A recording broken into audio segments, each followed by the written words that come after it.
Is there a legal right to die? Is there a legal right to die? The short answer is yes. Technically, it's not called a right to die. It's a right to refuse life-sustaining medical treatment.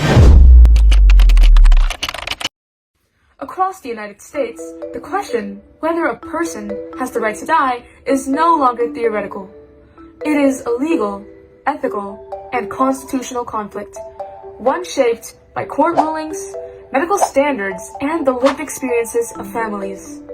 The Declaration of Independence names life as an unalienable right, but modern medicine has created situations the founders could never have imagined, where machines can sustain biological life long after consciousness is gone, and where terminal diagnoses force families to confront impossible choices. Euthanasia is considered further on that line because the intent is not merely to end suffering, but to end the suffering by causing death. The term euthanasia comes from the Greek meaning, a good death. According to medical ethics sources, euthanasia includes active, passive, voluntary, involuntary, and physician-assisted forms of ending one's life. According to UCLA Health, states with medical aid in dying laws require that a patient be diagnosed with a terminal illness and have 6 months or less to live, as outlined in California's End-of-Life Option Act. Continuing with 19th News, supporters say that these laws allow patients to avoid prolonged suffering and maintain control over their final days. Supporters argue that autonomy is a core American value. They say terminally ill patients should have the right to choose a peaceful end rather than endure prolonged suffering. From the authority of California's End-of-Life Option Act, only mentally capable adults with terminal diagnoses qualify, not people with disabilities or chronic conditions. If we own anything in this state, in this country, we certainly own our bodies. Some supporters also point to financial realities. As stated by UCLA Health, end-of-life care can be expensive, and families often bear the financial burden. For some patients, choosing the timing of death is seen as a way to reduce emotional and financial strain. Others argue that the right to die can support the right to live through organ donation. Supporters claim that allowing terminal patients to choose death can save the lives of organ-needy patients. But disability rights advocates challenge this framing. According to Not Dead Yet, many disabled Americans fear that society views them as burdens. Its president, Diane Coleman, argues that the debate is not about religion or politics, but about resisting what she calls a better dead than disabled mindset. The right to die promotes the idea that individuals living with an incurable or debilitating disease should be excluded from societal norms.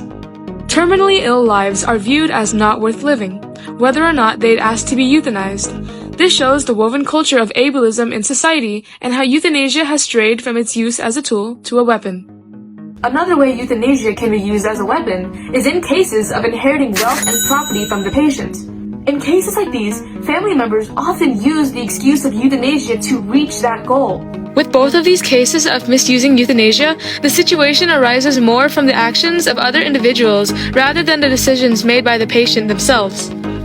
The decision to pursue euthanasia is ultimately the most significant choice made by the patient, rather than others.